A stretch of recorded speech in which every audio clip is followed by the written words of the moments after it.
In this video, I am going to show you how to fix project not save on Scratch. For this, you need to follow these steps.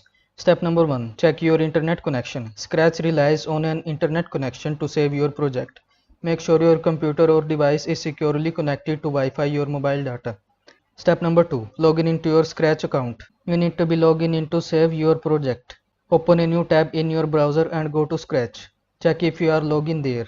If not, log in into your account on the Scratch project editor as well. Step number 3. Refresh the Scratch editor. Sometimes a simple refresh can resolve temporary glitches. Close the Scratch project editor and open it again. Step number 4. Check the server issues. On rare occasions, Scratch server might be down for a maintenance or experiencing temporary problems. You can check online forums or social media to see if other users are reporting similar issues.